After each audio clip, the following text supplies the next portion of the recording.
This is Max Goldberg from Living Maxwell. I'm here today. I'm speaking with Ethne Clarke. She's the editor-in-chief of Organic Gardening Magazine. And for those of you out there who do not know, Organic Gardening Magazine is where it all started. This is the magazine that J.I. Rodale started in 1942, and this is basically the beginning of the organic food movement.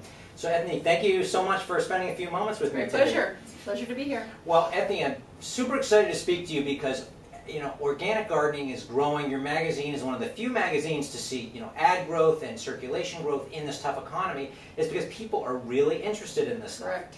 So for someone like me and for other people out there who don't grow their own vegetables, what is, I want to speak to you about that. So number one is soil. Soil quality is super important. So what does a person do? Where do they go to get their soil tested? They begin in their own backyard. And just take a sample of soil out from a corner where you're planning to put your vegetable garden and take it down to your local extension office and they can do a test for you. There's also test kits available in garden centers and hardware stores and so forth where you can do your own home testing. And then one of the simple things you can do to find out about the texture and the organic matter in your soil is just take a jar of water and put a clod of earth into it, shake it up real good, and then let it settle. And you'll see sort of sediments levels begin. And anything that floats to the top is your organic matter. And if you get nothing floating on the top, then you got to get busy with the compost heap. And that's truly where the garden begins, is with the compost heap. So what do you recommend for a beginner? What do you recommend that they start growing? Simple things. Lettuces and radishes and so forth are incredibly easy to sow and to grow.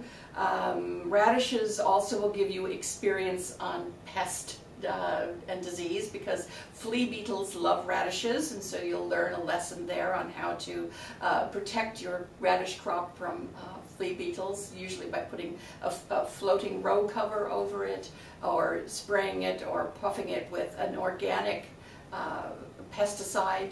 Neem oil is one of my favorites, and also using sea kelp and fish meal and so forth is a great natural food for plants of any kind. But so start with the simple things, and don't be too ambitious. Don't decide that you have to absolutely grow every kind of aubergine that there is on the market. Choose one and have one plant and see how you get on with it. You're growing as well as your garden, so you need to take baby steps to begin with.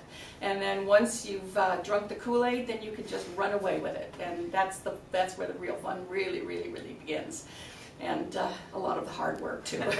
Well, wonderful. And one of the great things if you go to the magazine's website, one of the great things is you can search by geography, and based on where you live in the U.S., they have a specific person who will give you advice on every single month. So if you search in November, they'll give you advice about things you should be planting, things you should be doing. So the magazine's website is really phenomenal and very helpful. So thank you so much for your time today. It was great talking to you, and I actually learned. I didn't know that about the sea vegetables. Right. I know sea vegetables are great for people. I didn't know they were great for the soil.